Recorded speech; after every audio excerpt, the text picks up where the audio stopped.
राम राम भाइयों, मैं पहुंच गया था दिल्ली। तो अब घूमने चलते हैं अपन लाल किला। फिर पहुंच गया भैया मैं मेट्रो स्टेशन पे मेट्रो पकड़ने के लिए। यहाँ से पकड़ी मैंने लाल किला के लिए मेट्रो और पहुंच गया मैं लाल किला। चल रहे हैं अपन लाल किला। चलो आपको लाल किला घुमाते हैं आज। और ये रहा मेट्रो स्टेशन कुछ ऐसा। फिर मैंने पकड़ी लेफ्ट और लेफ्ट से चढ़ के मैं पहुंच गया ऊपर। और अब दिखाता हूँ तुम्हें लाल किला का व्यू। रेड फोर्ट देख सकते हो आप।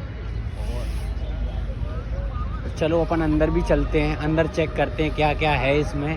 और यहाँ से ली मैंने 80 रुपये की टिकट, जो कि मुझे मिली थी 5 घंटे के लिए। तो ये रही टिकट। और चलो अब अंदर चलते हैं। तो मैं निकल गया था भाइयों अंदर। और चलो आपको अंदर का नज़ारा बताते हैं। तो भाई लाल किला के हैं 4 गेट। तो मैंने लाहौर गेट से एंट्री करी और ये था लाहौर गेट, जिसके 4 गेट हैं। तो यहाँ से मैंने एंट्री करी और यहाँ पे आपको फॉरेनर वगैरह सब देखने को मिल जाएंगे। और अंदर की मार्केट दिखाता हूँ चलो। ये थी मुगलों की खानदानी मार्केट। यहाँ पे मुगलों की बेटियां वगैरह आती थी और शॉपिंग करती थी। और अभी के टाइम पे फॉरेनर वगैरह यहाँ से काफ़ी सामान लेके जाती हैं। और फिर मैं निकल गया और आगे के लिए। तो भाई जो सामने दिख रहा है वहाँ पे बादशाह बैठता था और ये उनका गेट था, यहाँ से एंट्री करते थे।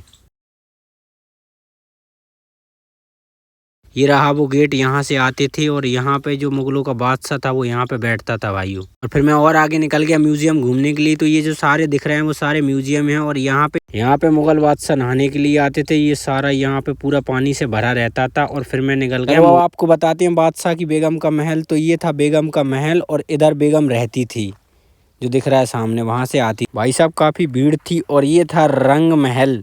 और यहाँ पे ये था बेगम का रंग महल। और फिर मैं निकल गया म्यूजियम देखने के लिए। तो ये था म्यूजियम। चलो अब इसके अंदर चलते हैं और आपको वो सारी लड़ाई दिखाते हैं जो लड़ाई हुई थी उस टाइम। फिर निकल गया भाइयों इंडियन की अपनी जो करेंसी होती है, पैसा होता है उस म्यूजियम में। तो यहाँ सारे नोट लगे हुए हैं जो अपने उस टाइम पे हुए थे। 60 का, 50 का, 500 का, 10 का, जो भी सारे नोट थे वो यहाँ सारे लगे हुए हैं। और कौन कौन सा नोट था, किस पे किसकी फोटो लगी है, यहाँ सारे वो दीवार पे चिपके हुए हैं इस म्यूजियम में। और भाई साहब मुझे देखकर काफ़ी अच्छा लगा।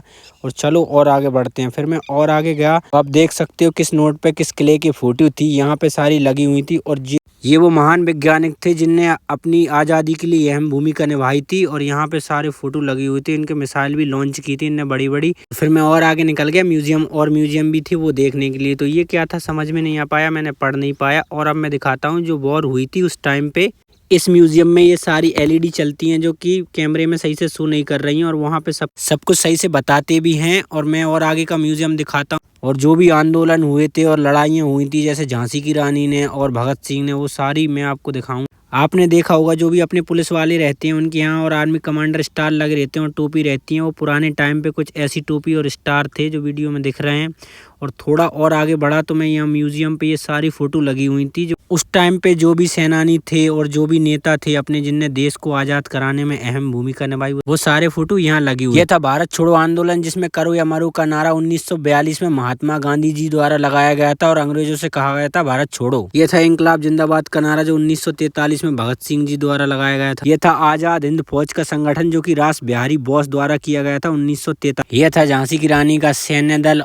और फिर मैं निकल गया एग्जिट करके। और अगली वीडियो में आपको दिखाऊंगा नीम करौली बाबा के दर्शन किए और